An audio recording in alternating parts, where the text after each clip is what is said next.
Welcome to Seen and Noted podcast, where marketing insights, brand thinking, and cultural signals are unpacked for the people shaping brands every day. If it's shaping culture or shifting markets, we're paying attention. So let's get into it. Honestly, I don't tire for this industry small. Every week, something is trending. Every week, somebody's brand is in the news for the wrong reason.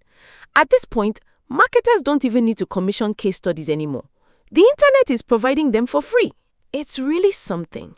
Marketing used to be a quiet corner of the business world. Nobody's concerned but the brand and its agency. Now it's constantly in the headlines.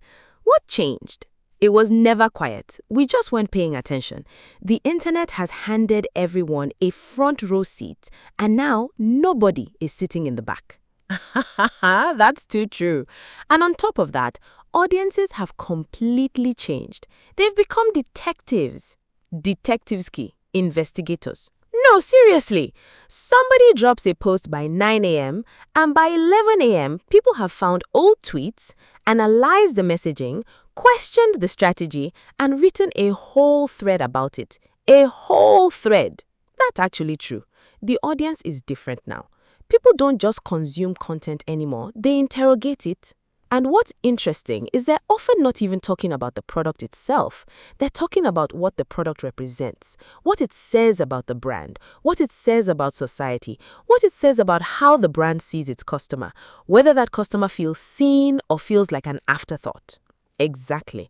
A campaign can start out as a straightforward product launch, clean visuals, tight copy, a celebrity face, and suddenly, without anyone planning it, it becomes a much bigger conversation, which is precisely what happened with this Mercy Johnson situation. And before we go further, I should mention that today's discussion is inspired by an article written by Success SCN, one of the minds behind this podcast. There was a line from that article that really stuck with me.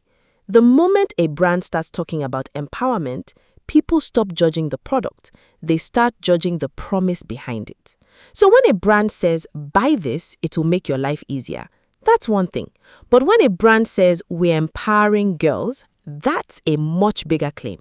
And people will ask questions. Who exactly is being empowered? How? And can the people you are speaking about actually access what you are offering? That question, I think, sits right at the center of this entire conversation. What started as a product launch quickly became a debate about period poverty, about accessibility, about what empowerment actually looks like in practice versus what it looks like in a press release, and about who brands are really talking to when they claim to be speaking for women. Yeah. And before we even get into the marketing, before we start pulling apart the strategy and the messaging choices, we need to pause. Because it would feel wrong to treat this purely as a brand conversation without first sitting with the actual human issue underneath it. Period poverty is real. It is an ongoing reality affecting millions of people. There are girls who miss school every single month because they cannot access sanitary products. Not because they're not serious about their education, not because their parents don't care, simply because something as fundamental as a pad is financially out of reach. And those missed days add up.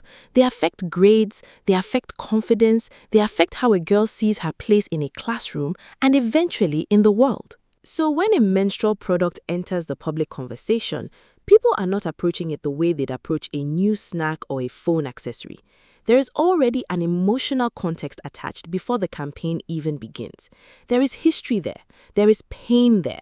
Personal experiences that people carry into that conversation. That means the stakes are higher from the very first frame of the ad. The brand is not just selling a product. It's stepping into a space that already has weight, already has meaning, and already has people who care deeply about whether it's handled with honesty or just used as a marketing vehicle. Which matters enormously because context shapes perception in a way that no amount of creative execution can override.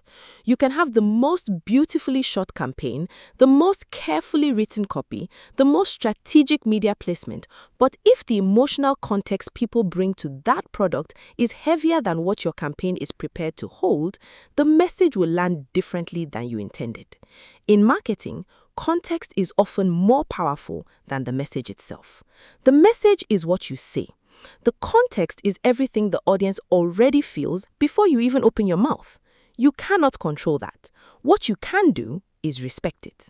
That's a really important distinction. The message versus the context. Say that again for the people in the back. Okay, but now let's talk about the product that got everybody talking. So, here's the quick gist. Mercy Johnson, actress, public figure, one of the most recognizable faces in Nollywood, was unveiled as the brand ambassador for the Girls Tag menstrual care kit. On paper, that's a strong casting choice. She has mass appeal, she's a mother, and she connects with a wide demographic of Nigerian women across different age groups and backgrounds. Now, the product itself was positioned as more than just sanitary pads, and that's where it starts to get interesting. The Girls Tag kit includes sanitary pads, period pants, panty liners, and a puberty guide, something specifically designed to help young girls navigate adolescence. So the brand was clearly trying to say, this is not just a hygiene product. This is something that walks alongside a girl through a significant stage of her life. Comprehensive products, thoughtful positioning, a big name attached to it. I'm listening. But then people found out the price was 25,000 naira. And that was when the conversation changed. Now, I want to ask you something. As a woman, when you first saw this online, what was your reaction? Honestly, my first thought had nothing to do with marketing at all. No ambassador choice, no campaign visuals, no messaging strategy. My very first thought was just 25,000 naira? Because we need to actually sit with that number. For most women, menstrual products are not a luxury purchase or a one-time splurge. This is a recurring expense, every single month, without exception, for decades of a woman's life. It doesn't take a holiday, it doesn't pause when things are tight. So my mind immediately went to the math, like I think a lot of women's minds did. 25,000 naira every month. 12 months a year. That is 300,000 naira annually to manage something that is not a choice. That is not a small number for the average Nigerian woman. And I think that is precisely why so many women reacted the way they did, and why the reaction felt so emotional rather than just critical. Because this is not an abstract product. Most women can remember a specific time they had to manage their period with limited options, a time they had to improvise, or ration, or feel that particular anxiety of being caught unprepared in a public space. Maybe not everyone has experienced period poverty in its most acute form, but so many women understand that low-level stress of not being fully sorted, not being fully covered. It lives somewhere in the body. So when people saw that price, they didn't just see a number. They connected it to those experiences, those memories. The price became a trigger, and what followed was an emotional response to something deeply personal. Which is exactly what marketers mean when they talk about consumer context. It's not a theoretical concept. It's the sum of every experience, every memory, every frustration, and every expectation a person carries into the moment they encounter your brand. And in a category as loaded as menstrual health, that context is extraordinarily heavy. You are not marketing to someone in a neutral state. You are marketing to someone who has a whole history with this product category before they even see your ad. And that's why this conversation grew beyond the kit itself. People started asking, who is this actually for? Can the average Nigerian family afford it? And can a product marketed around empowerment resonate when many of the girls it claims to speak for cannot access it? Those are not small questions. And that's where we're going to leave it for today. We've set the scene. The product, the ambassador, the price, and the emotional weight this campaign was carrying before it had a chance to speak for itself. Do you want to know about the noise, the social media reactions, what people said, how they said it, what the different camps were arguing? If today's conversation got you thinking, you don't want to miss the next episode. The real heat is coming. We'll see you there. If this episode gave you something to think about, share it with someone in your circle. See you on the next one.